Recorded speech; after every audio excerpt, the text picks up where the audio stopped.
Hi, I'm Othais, and this is the Colt military model of 1902. You can tell because of the jangly bit. This is the second step in our leisurely amble towards the adoption of an American legend.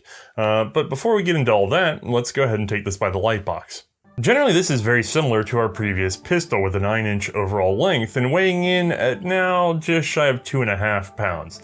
The magazine capacity has gone up by 1 though, 8 rounds of 38 ACP in that detachable single stack box. You may also notice some extra features, but I'll describe them in detail as we go.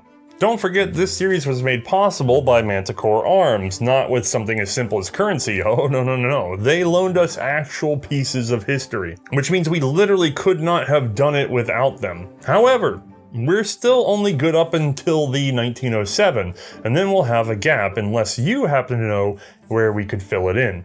Last time we covered a lot of ground on the story of the United States Army's first automatic pistol, which wasn't actually this one, but there's still plenty more to go, obviously, so let's just do a super quick review.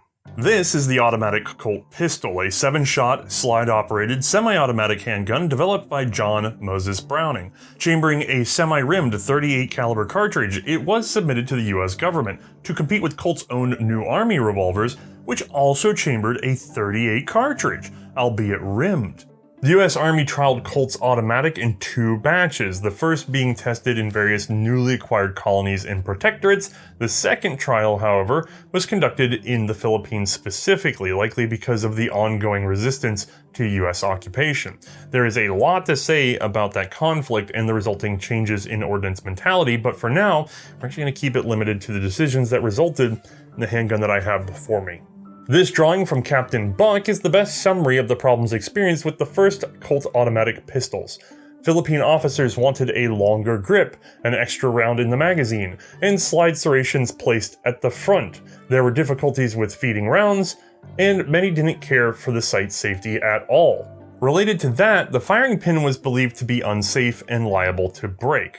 Now, all of these complaints were present immediately after the first trial. However, the changes to the grip and magazine would have been massively expensive, and Colt dodged the issue for as long as possible, only making simple changes, front slide serrations and thicker checkered grips for the second contract. This was very likely a mistake on their part. That's because in March of 1901, a board of officers convened at the Springfield Armory, where one Hans Tauscher, a representative of DWM in Germany, demonstrated their latest in pistol technology. It was recently adopted in Switzerland. Georg Luger's modification of the Borchardt C93 system. The testing went well because 1,000 pistols were ordered the next month for cavalry trials. Just to be clear, in 2 contracts, the US Army had only ordered 300 Colt pistols so far, even including the Navy's 250. That's barely over half the initial order of Lugers. If you're Colt, this is a bad sign. But there may actually be a reason they fumbled the ball. You might recall last time we mentioned Colt VP John Henry Hall, who was apparently the voice of progress at Colt's patent firearms, frequently fighting with President Richard Jarvis, brother to the widow Colt. Well, by 1900, Jarvis wasn't doing so well in terms of health. Officially, he retired in early 1901. However, it's clear that there was a leadership vacuum at the factory. Now, I'm working off notes on notes, but supposedly an even more aged previous president was going to be brought back in temporarily, but in all probability, the writing was on the wall for John Hall that he was never going to be allowed presidency of the company under the current ownership. This is, again, some speculation on my part, but it seems to be reinforced by the fact that he did a very sensible thing. He resolved to fix his problem by arranging the buyout of the company with the help of a firm known as Armstrong and Schirmer. This took some time to negotiate and likely stalled any major investments by the Colt factory team as the matter was resolved to everyone's satisfaction. The deal would be completed in June of 1901. Now, finally at the head of Colt, John Hall was ready to dive into the new millennium, and it's likely this was when the expensive modifications began to be undertaken on the Colt automatic. Unfortunately, he would fall ill and pass away the very next year, missing out on the bulk of the work that he had started. U.S. Army Ordnance received their Luger pistols in October of 1901 and began trialing them with cavalry. This was both a blessing and a curse for Colt because the cavalry was very resistant to both the automatic and especially that small diameter projectile. This meant the Luger wasn't going to be easily adopted. But neither was the Colt, as we're going to see. Of course, at this point, no one had our benefit of hindsight, so Colt's new and improved pistol better integrated all of the reasonable suggestions of the previous trials, and was put in front of the ordnance officers in December of 1901 without any guessing at their future desires. And this is just about what they saw. Right off the bat, we can see the grip has finally been lengthened, which gives enough room for an 8th round. Also squared off, it provided enough space for a swiveling lanyard loop. Colt kept the same grip panels as previous production, although this would be the first time the Army received the new molded hard rubber grips, with the Colt logo and checkering right there in them. And speaking of checkering, the front slide serrations have been replaced with sort of a checkered pattern of metal. Trials notes reveal this was the direct request of Springfield's own Otis Creamer Horney, who was also hard at work on the then in development Springfield 1903 rifle. 2 more new features can be found in this Browning patent, which was filed in November of 1901. First, a spring-loaded thumb-operated sliding lever, which automatically locks the slide open when the magazine is empty. The second improvement is harder to see here, but it's up at the front, an improved takedown method which doesn't require a separate tool, just a push of the thumb. Now you can't see it here, but a brass buffer block was also added behind the recoil spring. I'll point it out in our animation. The sight safety has been replaced with a traditional dovetail rear and a lower profile stubby hammer. We saw these features rolled into commercial production in our last episode, but again, they were developed for this new model. Without the manual safety, Colt's gonna have to make some improvements to the firing pin. The pistol retained a, let's say, half-cock safety, meaning the hammer has a deep notch in between the down and cocked positions, just like traditional Colt single-action revolvers. This is not, however, an ideal safety method as it's prone to bouncing and other various interferences. So Colt would offer another option, one that was actually requested in the trials reports. This represents the original sight safety firing pin. It's what we would call a full-length pin, meaning the full necessary travel in order to reach the primer is represented in the length of the pin. The new model used a shorter pin, one that, if operated slowly, would never reach the primer. Instead, it relies on a sharp burst of inertia, a sudden snap of the hammer, let's say, in order to discharge the pistol. This allowed the user to carry the pistol hammer all the way down on a loaded chamber, with, let's say, minimal risk.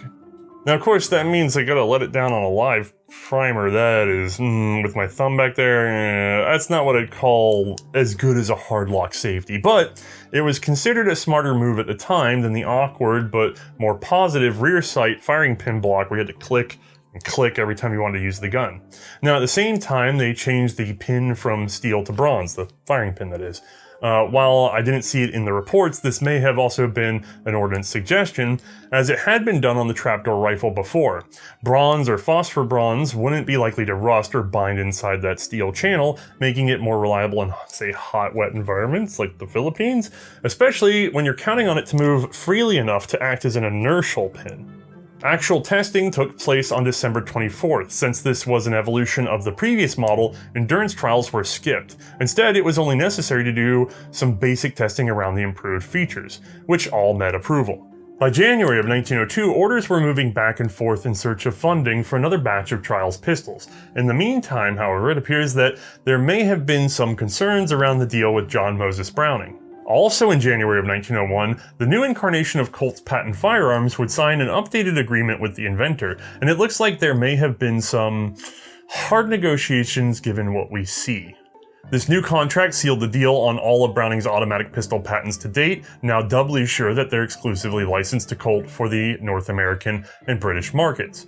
Colt negotiated down Browning's royalty of $1 per pistol to 75 cents per gun sold in 1901.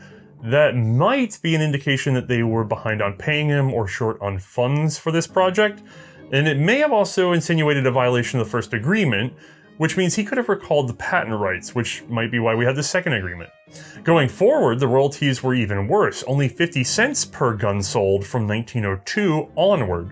Colt set a maximum wholesale price of $17 for their .38 caliber automatic. This agreement also had further provisions around what would be Browning's pocket hammerless pistol, later introduced in 1903. We already actually have an episode about this little .32 ACP blowback.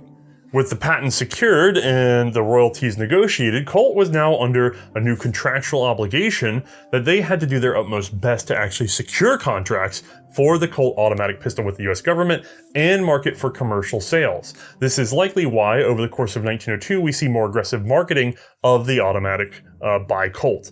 Back on the military front, during April of 1902, Ordnance reached out for the new updated pistol. Now, a third field trial was organized, this time under the new Chief of Ordnance, Major General William Crozier. With Ordnance ordering 200 of the new model pistols budgeted at $20 apiece, I'm unsure if this was reduced to the $17 number or not. These were serial numbered from 15,001 to 15,200, now skipping far ahead in the Colt serial book. This will cause some confusion later. The Chief of Ordnance wisely realized there would be some confusion since the second contract trials pistols were still being discussed by officers. He requested this new third contract be distinctly marked in order that they may be clearly differentiated in trials correspondence. The result was the military model of 1902, which was stamped directly on the slide. Received in July of 1902, other contract markings include the usual US in trigger guard on the left side, RAC for Inspector Ronaldo A. Carr on the right, and above that on the frame, JTT for John Taliaferro Thompson. Now on their third trial, this time the automatics were fielded more at home. Over 1/4 ended up in the hands of cavalry, roughly 10% to the field batteries, and they were also trialed in the hands of enlisted men who would normally be issued a revolver. Again, the same questions were asked about not only the suitability of this gun, but about automatics in general. Now, my gun here actually has a couple minor differences from those trials pieces, but I think we can still use it to get a look at what the US officers were poking at. Ooh, that is a shiny pistol, and beautiful, let me tell you. At first glance, not a lot of differences between this and our previous 1900. As a matter of fact, I still have that gun here, so let's just go ahead and see that, yeah, okay, same general layout, same general contours. However, there's a couple big improvements. But before we go into them, let me point out one quick thing. These are much later rear serrations. We'll talk about them some other time in detail as to where they came from. We would expect for the trials that we'd have some checkering up here on the slide and we'd still be working it from the front like we did on this later 1900. The number 2 feature is that this actually has an even further improved hammer from another gun, and most 1902s actually that were produced came with this hammer because it was made for a number of years after the initial trials. So if we're Ordnance, we have to pretend we have a stubby round hammer that doesn't have this nice spur off the back. So let's pretend it's worse than it really is. Otherwise, this is pretty much what they're going to look at. So coming from our previous gun, we have the same length. We would have had slide serrations up front as checkering instead of as actual serrations. Okay, good. And then we've got the same locking system, same general slide, fixed rear sight instead of having that sight safety. However, there's no manual safety. You just have to use the half cock, which was already available on this gun. Except down inside, we have a firing pin system that I'll show you in a moment. Now, onto the grip. We would have had a rounded 7-round grip here. You can see the extra length and the straightness on this guy, which gave us enough room for a lanyard ring. That is lovely. All right, let's get the 1900 out of here and look at some more details. Number 1, this gun does a great trick, which is that when it is out of ammunition and it has fired its last round, locks open, which would be handy in terms of takedown, but we still don't even necessarily need that, as I'm going to show you in a little bit. But that lock open is achieved thanks to a very simple device. This little guy right here, textured at the top and inletted into the frame of the pistol. This little guy is activated by an extension off the magazine in order to shove up into a little cutout in the slide. Right there, that holds the slide to the rearward until we press this down. So if I push that, it's going to come on down forward, which is great because if we'd loaded a fresh magazine, we could have one-handed chambered a new round. Our hammer's already back. We're ready to rock and roll. This is a lovely system, and we'll see it retained for, well, many, many, many years to come. Now, this is the second version of the takedown, actually. This one has some internal parts that we'll show you in another well, technically another episode, because this, again, was a feature evolved from further down into the trials period, but the original version of this actually had a split right here that allowed it to keep tension on itself. So the bottom tab was the spring tensioner. In this case, that is no longer how it works. A little bit more reliable and a little less likely to get gunk up in there and have problems. So nice, but unfortunately we are missing the real original 1902 component. Now the magazines could be nickel or blue depending on the year. In this case, this one is a faded blue. And you notice that it no longer has the DIS patent on it. That's because, if I can, there we go, pop that in there. There we go. No more DIS patent because that patent had expired. So there was no need to pay to Remington and no need to market that patent any further. If I get the magazine right back out, we can go ahead and take a look at the necessary changes in order to work with that bolt hold open device because it's automatic. As the follower rises, when it gets to the last round, this portion of the follower makes sure it feeds straight. This lower portion, in conjunction with a notch in the magazine body, means that it hits the bolt hold open and pushes it upwards, locking the slide open. You may notice on the 1900 magazine, all of this is missing. It's just a symmetrical, no frills, not going to hold anything open magazine, which is probably why that hold open system was not passed on to the sporting models, because they probably had a bunch of these magazines laying around that they wanted to get through first anyway, and then reverse compatibility and blah, blah, blah. So this guy is for the military model and not the sporting. With the magazine out, let's go ahead and talk about takedown, because the method has been so improved on this pistol that I can do it with one finger. I just poke it onto this plunger here. Actually, let me show you that. This part had been a solid plug on the 1900. It was usually domed the other way, but later ones might even be concave like this, or even takedown like this. But geniusly from that patent, they created a notch instead of just a hole so that it can slide back and forth. And if you look at that, with one finger, boom, that was our cross block. Make sure that you have this gun oriented the right way because it is that simple to get our cross block out for a takedown. With this gone, the slide is now free to travel off the rear of the gun, all the way off the rear of the gun. So, while it's not super likely, if your angles are right and somebody pokes you right in the front of your gun, the next shot will blow the slide into your face. Not an ideal situation, but at least it takes down very quickly, and you only have this one small part to lose. Let's set it aside carefully. Now, we already know how the lock works, but just for the sake of showing you, we again have interrupted lugs. This one even has some nice grease on it because I cleaned it up. And there's locked, unlocked, we're still moving with front and rear rising and falling together. It's still not a tipping barrel so much as a swinging barrel. Ejector's in the same place, and most of the internals are the same except for that firing pin. Now this might require some squinting, but I have the Colt 1902 on this side and the 1900 on this side, so I can show you the key differences in the firing pins. First of all, both are long enough that if I poke them dead on, that's extended, and if I poke this guy dead on, that's extended. Don't get confused. Like, it can still go the full length if you actually take a moment to poke it, but the difference is, if I'm the hammer and I'm coming in at this angle and I'm pressing on this firing pin, then it's coming all the way out. But if I'm the hammer and I'm coming in on this guy where the back has been shortened and is now more recessed, if I come in and I press at a flat angle, sorry, a little bit hard to do on camera, gentlemen, with a round pin, there we go, push. So I'm pushed all the way down, flush with the back, and it's still not projecting. It's close, you can see it peaking, but it's not enough to strike the primer. It needs a whip, it needs the inertia to get all the way out. Let me show you that from the rear. Again, if I actually square up and really poke this down in there, but see how it's recessed? Well, that's not how a hammer is going to behave when it's actually resting. When a hammer is resting, it's going to be aligned across it like this, and it barely pushes on it at all. Look how, oh, that's not even it. There we go. Look how little flex there is. Sorry, camera trick. Not a lot of movement, so it's going to rely on the inertia, not on the actual distance in order to strike the primer. Also, again, while we're here, you can see the difference in material. So let me get these side by side. There we go. On the old 1900 steel, And on this guy, you can still make out that sort of yellowish color. That is bronze or maybe phosphor bronze. I have not done the metallurgy. Also in this position, we can clearly see the difference between the rear sights, the old sight safety and the new dovetailed rear sight, which is actually a fair bit shallower.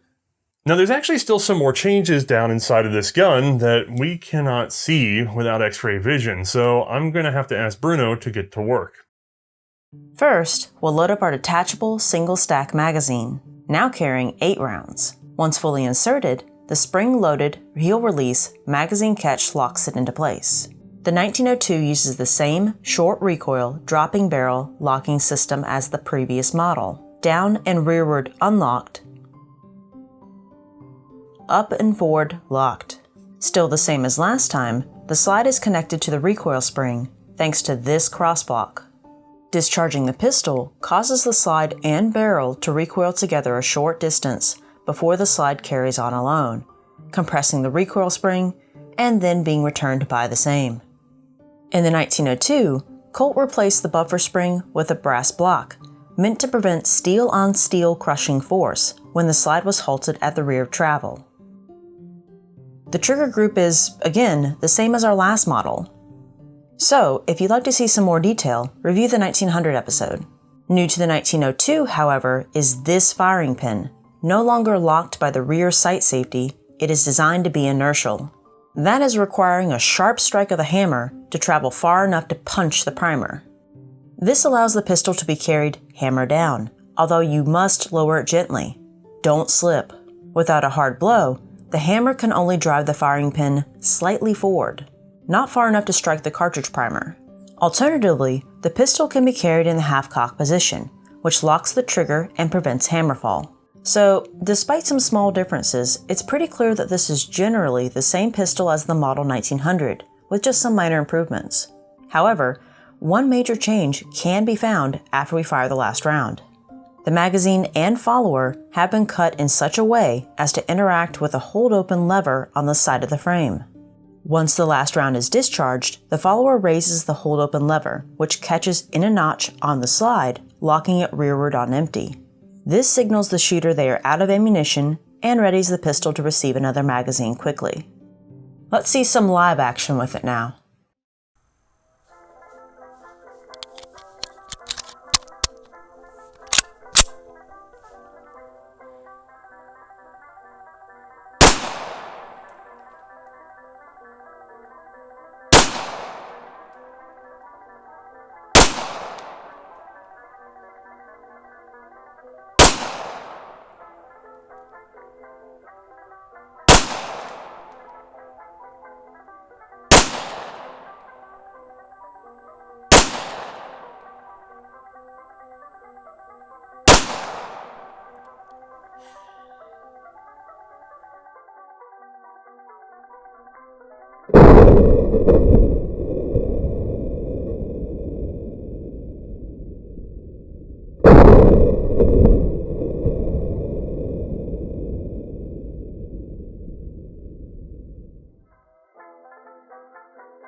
I honestly love the feel of this gun, but let's get back to the history.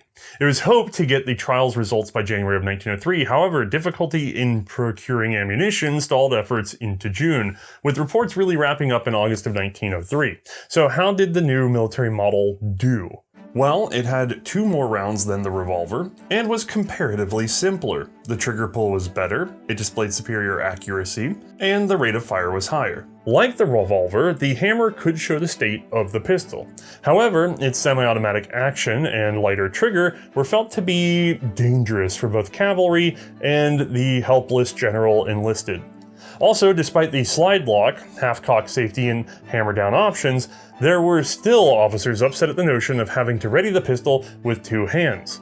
Others feared the possibility of jams, which unlike the revolver required clearing. And some officers had little trust for a jacketed bullet over a soft lead one. Disregarding the revolver, there were complaints about the grips being too smooth, the sights being poor, and the balance being too far forward. There was also the ongoing battle about whether or not a small caliber projectile was acceptable. Ultimately, it was all summed up in the annual report of the Chief of Ordnance for 1903. Experiments with automatic pistols have continued during the year, but the conflicting reports of the advantages and disadvantages of the weapons issued for trial received from officers in command of troops have not been such as to warrant the abandonment of the present service revolver for any of the types tried. That is a very long run-on sentence. For the moment, the question of adoption of an automatic pistol was decided against. Colt received better feedback from the British, who they had actually provided with a sample of their military pistol. In their trials at Enfield and Hythe, they found the gun to be quite serviceable and compact. However, they wanted to adopt a cartridge of no less than .4 inch or 40 caliber. This same notion was behind a large portion of the US's decision. Although they were currently issuing a small bore revolver, there was more and more pressure to go back to the big 45 behind the scenes. As a matter of fact, even as the Colt automatic was being trialed, old Colt single action armies and the model 1878 double action, which was never adopted before but saw some minor modification and adoption in 1902, were being issued in the Philippines, replacing the little 38s with the 45 caliber man-stopper bullet. Sometimes people like big and heavy. We'll go into this in more detail soon, but at the time of the Colt trials in 1902 and 1903, the matter of what makes an acceptable military pistol caliber was still hotly debated, with the pendulum swinging now back towards the big bore. Years later, we'll see Luger try to bump up their cartridge by making a straight-walled 9mm out of their original 7.65 Parabellum. Colt, however, didn't start with a bottleneck case. Instead, they would have to actually scale things up and attempted to do so the same way they had done with their double-action revolvers. Any of their 38s realistically could also be found in 41 Long Colt, a bigger bulleted cartridge that could still fit in a medium frame. Writer and cartridge designer Elmer Keith would later say he preferred the old 41 Colt to the later Smith & Wesson 38 Special as a fight stopper. Like their 38 ACP cartridge, Colt would attempt a rimless version of the 41 fed through their new automatic pistol. Unfortunately, the experiment failed. The 41 had a habit of breaking the gun. The problem is back here at the rear link position, which is very hard to see with the gun in its current state because it's shrouded down in there. But essentially, this one figure 8 at the back takes up all the stress when this barrel boom slams down, boom slams down.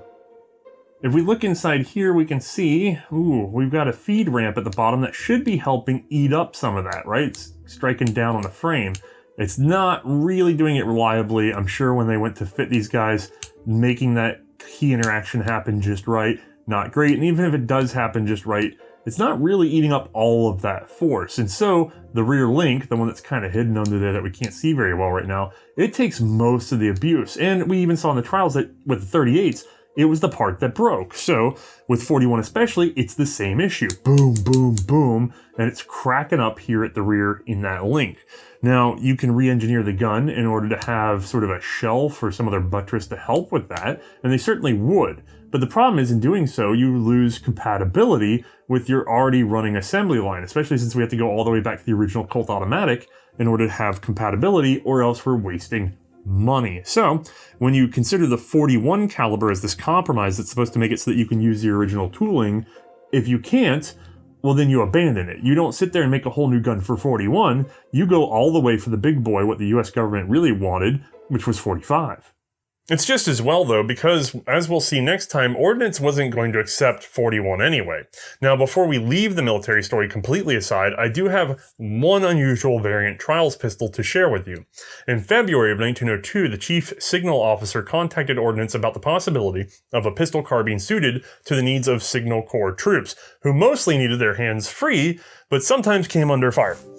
This is very similar to the concerns Germany had for their field artillery, which ultimately led to the adoption of the LP08 pistol carbine, although that would be a few years later.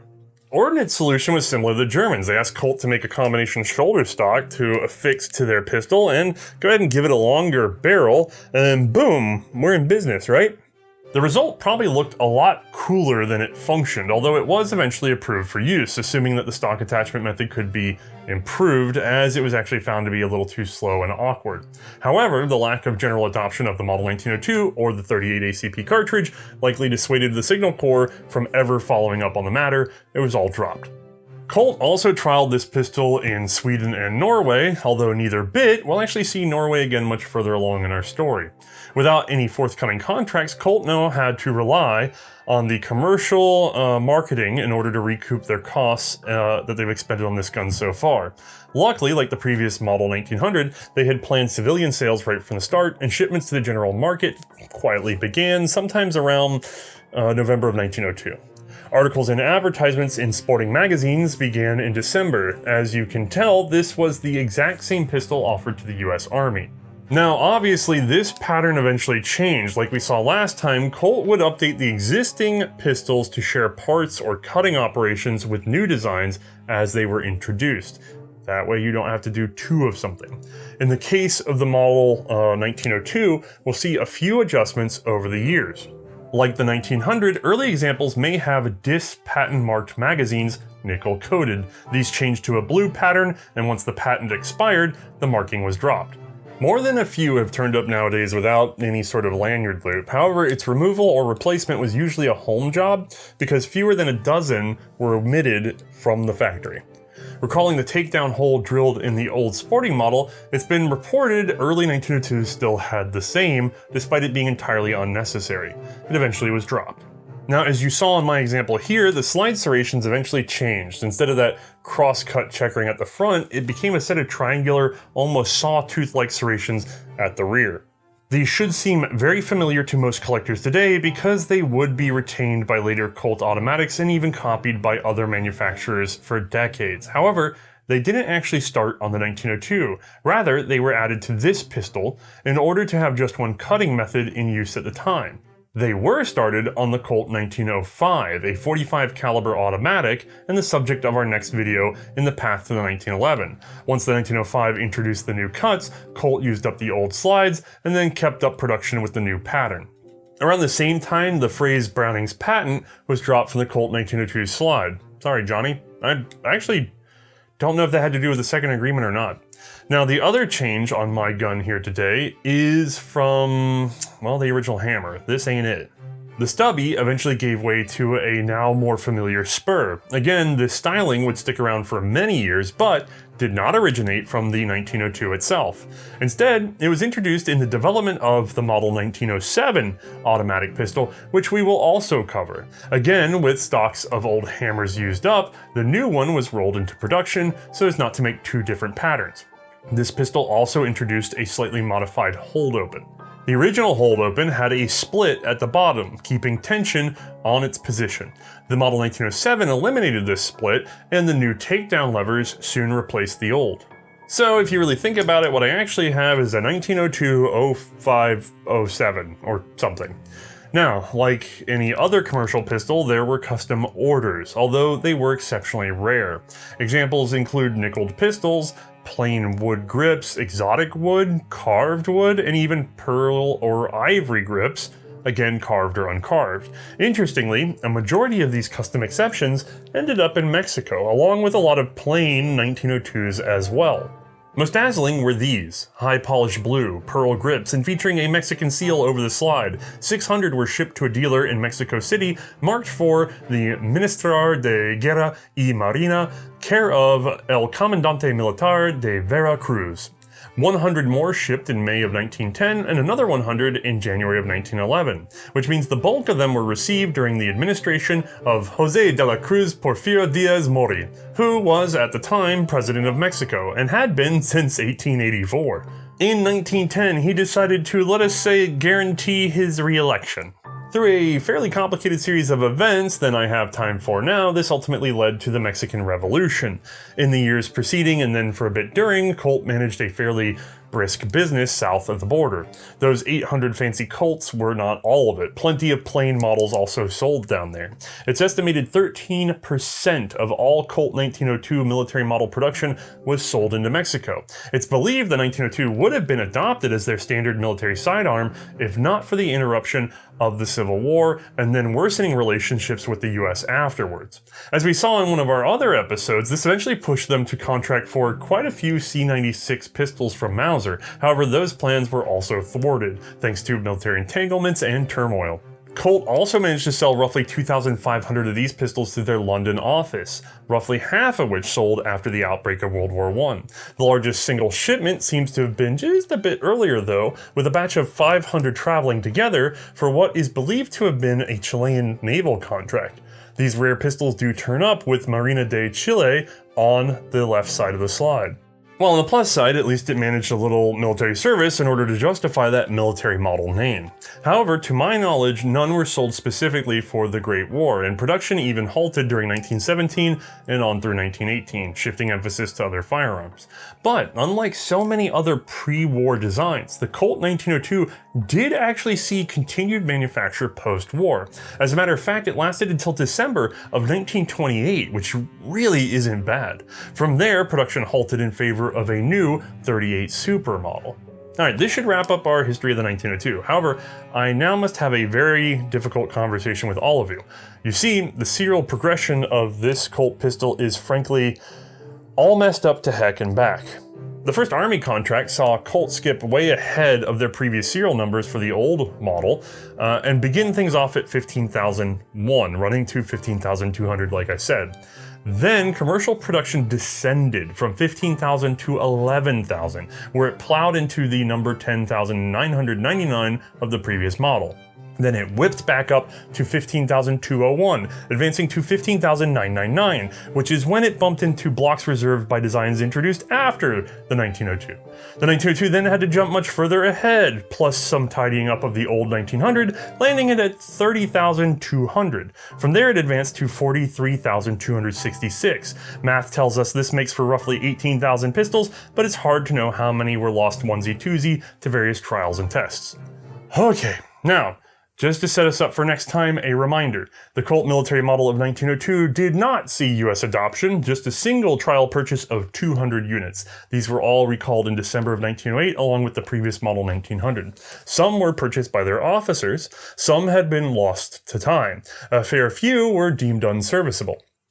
Only 62 of them would turn back up, along with 126 of the old 1900. A handful of all these were kept for historical and research collections, and the balance sold off as condemned ordnance property in 1909. I wish I had been at that auction. Alright, I think that has us covered for now. Next episode, we're going to start a little break from the story to give us some time to recharge our batteries, and hopefully see if we can turn up another donor or access to another collection that may be able to reveal things like the 1909 or 1910 pistols that we do not have in hand yet. But we'll be back at it soon to see the next step in the path to 1911. Before you go though, let's go ahead and see Mae and ask her opinion on shooting the Colt 1902. Alright, once again we've made room for Mae. Thank God. We have the military model of 1902 Colt automatic pistol. That's really long title. How do you put that on there? Oh, this one's really shiny. It's really hard for us to photograph really high blue guns because we're a military show. Yeah. So let me hand that to you. And we're coming from, I told you should have had it. Okay, coming from the 1900, what do you notice? What's the big visual differences or just the feel? Well, this one's shiny. Well, okay, thank you. Shiny. Stop looking at yourself and look at the gun. Yeah, right. All right. First things first, I notice it's a little bit heavier. Only a little bit, though. Yeah. It doesn't feel like it's necessarily in the muzzle either. It might feel like it's more... No, it's just denser. I don't know how to explain it. It's not that much of a weight difference, but you notice it. Yeah, you definitely do. And I noticed it on range. I remember that. The grip definitely has changed. It's not got the curvature down here at the base anymore, so they definitely have lengthened it. But it doesn't really feel like they didn't do anything for contouring. It's just longer. So, I mean, whatever, it's there. It's still better. I mean, they didn't bell it out. They just kept it straight on down the line. But yeah, I think it's... I'd still take this over the 1900, though, because I've definitely got... There's a grip... If I grip hard, there's no change in, like, the height here. As opposed to the 1900, if you grip it harder, it's a little bit of a change. Wiggle. Yeah, just a little bit. But this one's it's still firm, so at least there's that.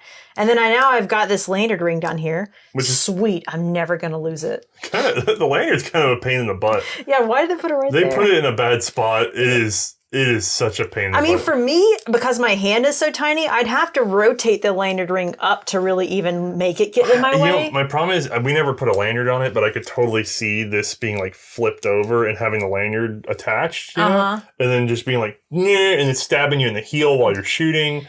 I could see this being hated. A lot of people remove these when they own them personally. I could see It's that. very common to see these gone. Yeah. Here you go. Let me hand that back to you. But let's see here. Heel release is, I think, the same on this guy. Yeah, it's pretty much the same. Doesn't really drop free. You got to give it a little extra. You get one extra round in the magazine.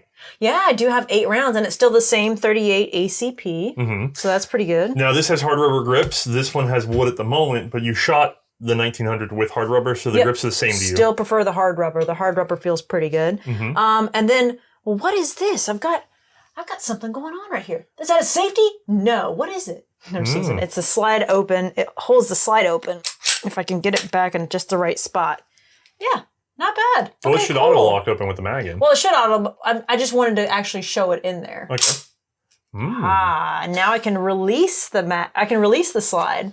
Now, pretty rad. This seems obvious to us, but this was new technology at the time. So just to be very clear here, right? Mag out.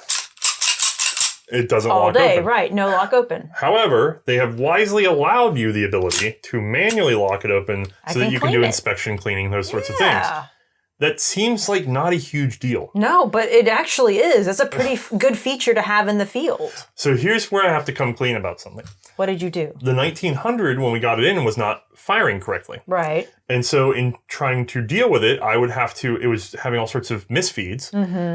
It is a pain in the butt to clear a very valuable gun with live ammo in it. That's essentially a prototype, right? Right. Yeah. With no ability to lock the slide open. I mean, you don't think about it, but slide lock open is a big deal when you're trying to clear a bad jam in a pistol. Right. So, just the ability to manually put it back, like you were talking about, align and pop it back. Huge difference. Oh, yeah. Now, major difference. Also, if your magazine runs empty, of course, like we talked about, it'll lock open on empty, which reminds you very clearly that you're out of ammo, and it doesn't sound like a big deal. Fantastic, though. There's no question or counting rounds at that point. You just know. When you shot the 1900, I counted my rounds. Right. I mean, I do it in general now, actually, whenever we shoot for the series, because you never know. A slide lock can choose not to work or something like that. It's happened. Well, we had feed issues with this gun. Right. So when we had feed issues with it, if you weren't paying attention and were firing 3 or 4 rounds to test, you have to have that brief moment where you're like, wait, did I fire all 3 rounds or did it just jam up again? We would know if we had it. Yeah. So I've honestly just gotten used to round counting whenever we're out there. So on range, I'm not thinking of like my experience necessarily directly. I'm going 1, 2, 3. Yeah, I'm the most boring person shooting these guns.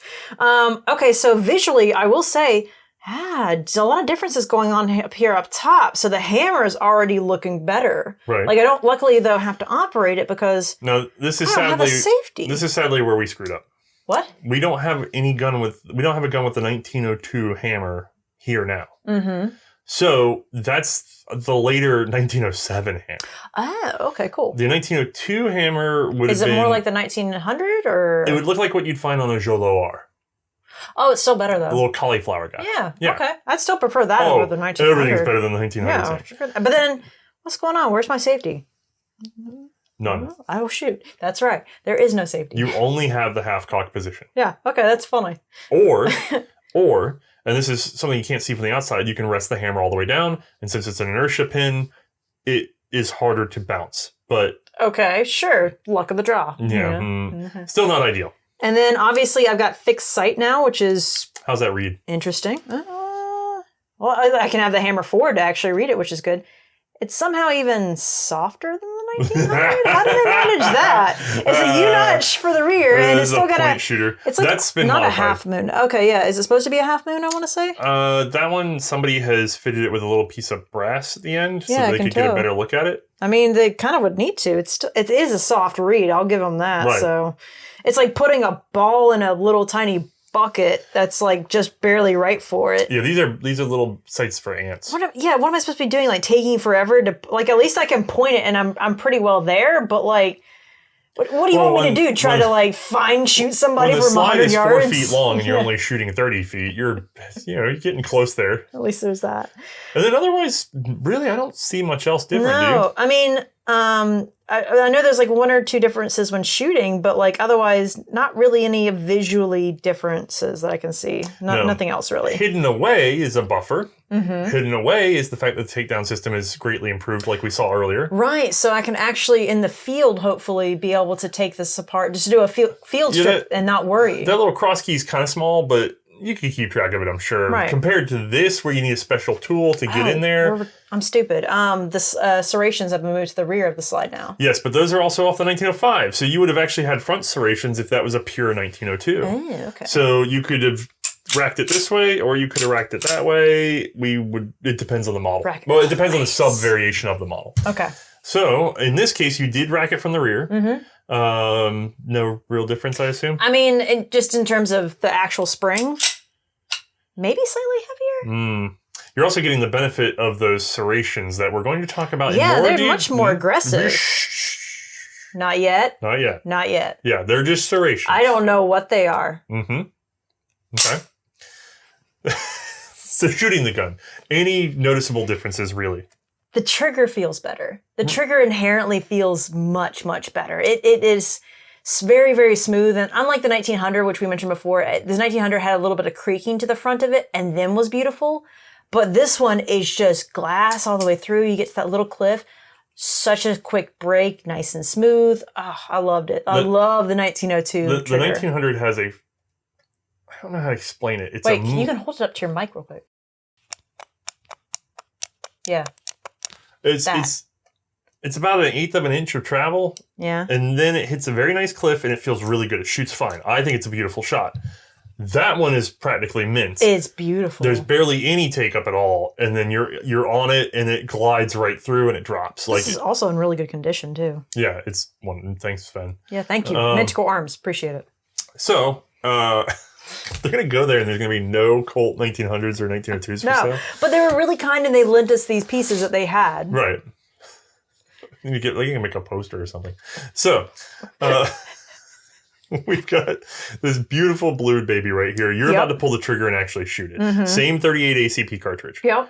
So similar weight, similar length, should be about the same recoil. I can't say I remember there being a difference feeling a recoil. And the weight is so similar and the length is the same, I doubt it's really that noticeable. It does have a different buffer in there. It does. And you have more grip. So I wonder I would think the recoil would be slightly better just based on the stats. Right. I'm gonna do my little overlay. I'm gonna do my little visual overlay and make it all pretty. We don't know right now. Maybe I'll do a line doodle or something. We didn't do that comparison before like idiots, so we don't know. In my mind, I think this is a faster shooter than the 1900. I think I feel like I have much more control over it. I feel like I can group better with it. To be frank, I rather love the 1902. No, really? He loves it? Because I didn't know this at all before doing any of this. I distinctly wish I owned one, and I do not. And after saying that, you gotta get the nail file one.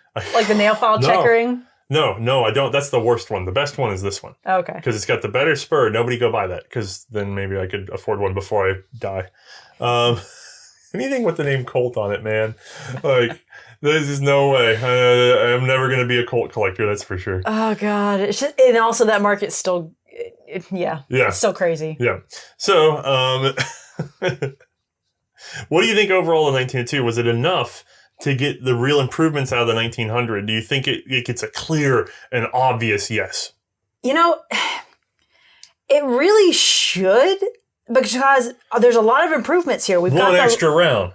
Slide lock open. Longer grip. Yeah. Better hammer. Well, I know it's supposed to be a better hammer. We've completely gotten rid of the hammer problem. And the safety's just on its own. The sights are on their own. They're just what they are. They don't have to pretend to be anything else. They're weirdly kind of worse, though. But they are worse, unfortunately. I have a slide lock open. Did you already say that? One, yeah. Okay, well, disassembly in the field is much better. Yeah, okay. So positive, hard, yes. Yeah. No. Why? I don't have a safety.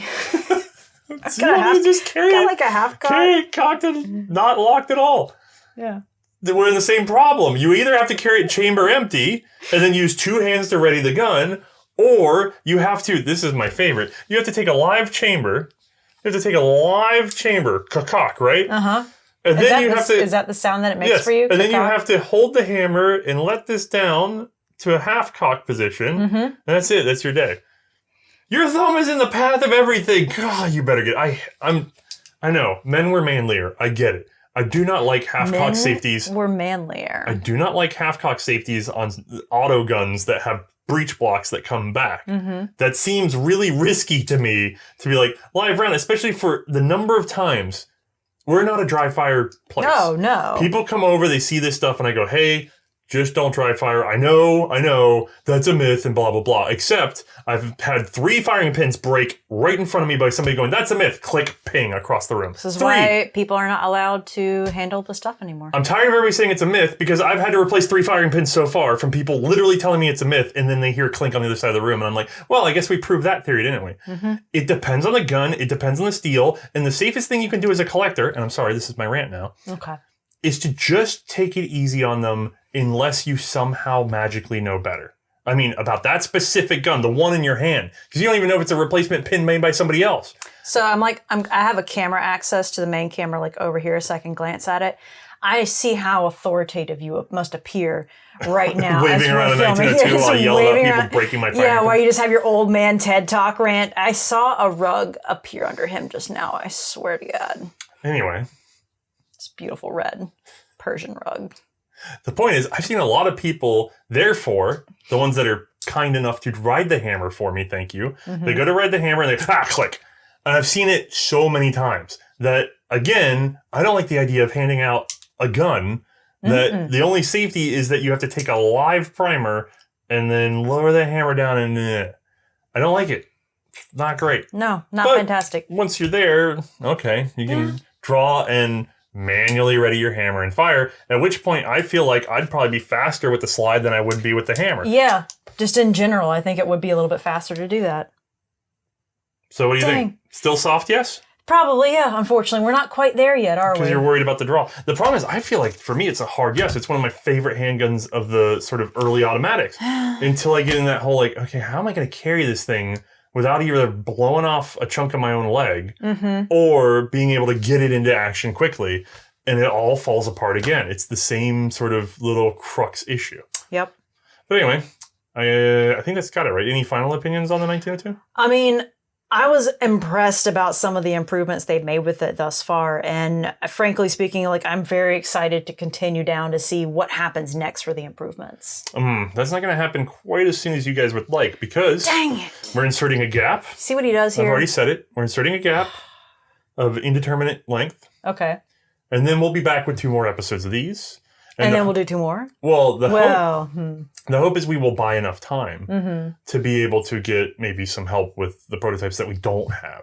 Right. Because otherwise we're only going to manage you're looking at if anyone might come forward with a 1909 or a 1910. Right. Those are the big ones. We have some limited museum access to them, but you never know what might turn up if we ask. So we're going to buy some time, let some people share this episode with big collectors you know. Yeah. And then otherwise, stay tuned after the credits for any updates. Otherwise, have a good one. Yeah. Night, everyone.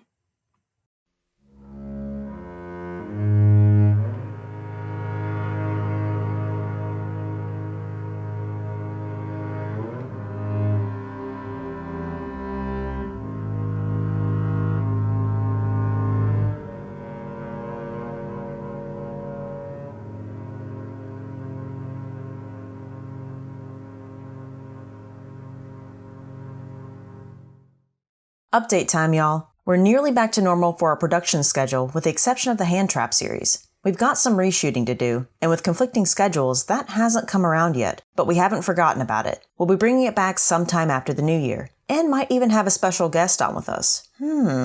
Thank you all for the support. If you want to directly back our mission of documenting this history, check us out on Patreon, Subscribestar, or Utreon. We try to give back with podcasts, behind-the-scenes videos, public domain scans, and more. Otherwise, thank you all for sticking with us, and we hope everyone has a happy holiday season.